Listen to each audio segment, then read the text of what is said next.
एक गांव में एक लड़का रहता था। लड़का भेड़ें चराया करता था। एक दिन वह जंगल में भेड़ें चरा रहा था। इतने में एक बड़ा सा राक्षस आया। उसे देखकर भेड़ें उधर उधर भाग गई। कुछ भेड़ों को राक्षस उठा ले गया। बाकी भेड़ों को ढूंढने में लड़के का दिन भर बीत गया। शाम को वह भटकते भटकते एक महल के सामने जा पहुंचा। उस महल में वही राक्षस रहता था। राक्षस ने उसे देखते ही मुस्कुराकर कहा, मैंने तुम्हारी सब भेड़ें खा ली, अब तुमको भी खा लूँगा। देखो मैं कितना मजबूत हूँ। लड़के ने कहा, क्या तुम पत्थर में से आग निकाल सकते हो? राक्षस ने कहा, नहीं। लड़के ने जेब में से एक दिया सलाई निकाली और पत्थर पर घिसकर उसे जला दिया और कहा, देखो मैं पत्थर में से आग निकाल सकता हूँ। राक्षस को बड़ा आश्चर्य हुआ। उसने कहा, जंगल में आग की हर वक्त ज़रूरत रहती है। पत्थर में से आग निकालने की तरकीब मुझे बता दो। लड़के ने कहा, अच्छा बता दूंगा। लड़का रात भर महल में रहा। सवेरे राक्षस ने कहा, चलो बरगद का एक पेड़ उखाड़ लाएं। लड़के ने कहा, चलो। राक्षस ने बरगद का पेड़ झुका लिया और कहा, तुम इसे पकड़ कर रखो, मैं जड़ उखाड़ता हूँ। लड़के ने पेड़ की एक डाल पकड़ ली। जैसे ही राक्षस ने उसे छोड़ा, वह ऊपर की ओर उछली। साथ ही लड़का भी आकाश में दूर तक उछल गया। लड़के ने कहा, आह, यह बहुत अच्छा खेल है। उसने राक्षस से कहा, क्या तुम मेरी तरह इतना ऊंचा उछल सकते हो? राक्षस ने कहा, नहीं। राक्षस ने पेड़ उखाड़ लिया। लड़के ने कहा, जड़ की तरफ का हिस्सा भारी है, मैं इसे उठाऊंगा। राक्षस ने पेड़ का तना कंधे पर रखा। लड़का चुपके से कूदकर पेड़ के खोखले हिस्से में जा बैठा। भारी पेड़ उठाए हुए राक्षस जब अपने महल के दरवाजे पर पहुंचा, तब लड़का जमीन पर खड़ा हो गया। राक्षस ने पेड़ को जमीन पर पटक दिया।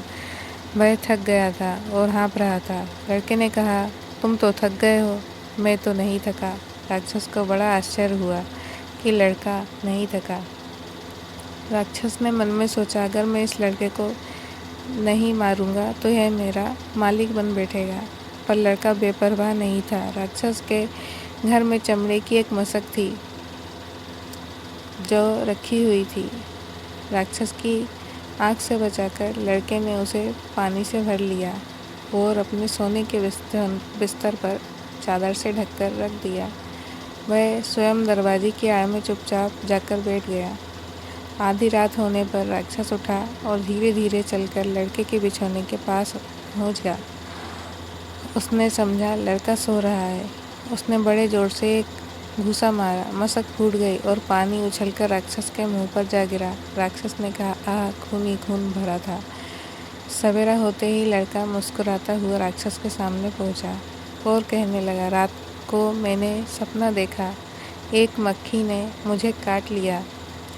राक्षस उसकी ओर डर भरी आंखों से देखने लगा। दोनों साथ साथ खाना खाने बैठे। लड़के ने गले के पास एक थैली बांध रखी थी। वह खाता भी जाता था और राक्षस की आंख से बचाकर थैली में भरता जाता। देखते ही देखते थैली भर गई और उसका पेट मोटा दिखाई पड़ने लगा। राक्षस बहुत डरा। लड़के ने कहा, क्या तुम इतना खा सकते हो? राक्षस ने कहा, नहीं, तुम इतना ज़्यादा कैसे खा लेते हो? लड़के ने कहा, मैं पेट की थैली को चीरकर खाने को बाहर निकाल देता हूँ और फिर खाने लगता हूँ। यह कहकर लड़के ने चाकू निकाला और अपने कुर्ते के अंदर डालकर थैली को चीर दिया। उसके अंदर का खाना बाहर आ गया। यह देखकर राक्षस बहुत खुश हुआ। उसने कहा, वाह, यह तो बड़ा अच्छा खेल है। उसने भी एक बड़ा सा चाकू हाथ में लिया और पेट में घोंप लिया। पेट फटते ही वह धड़ाम से गिर पड़ा और मर गया। लड़का उस महल का मालिक हो गया और उसने बड़ा खजाना पाया। हर परिस्थिति में केवल बल से नहीं बल्कि बुद्धि से भी काम लेना चाहिए तथा दोस्तों के साथ हमेशा चतुराई से रहना चाहिए।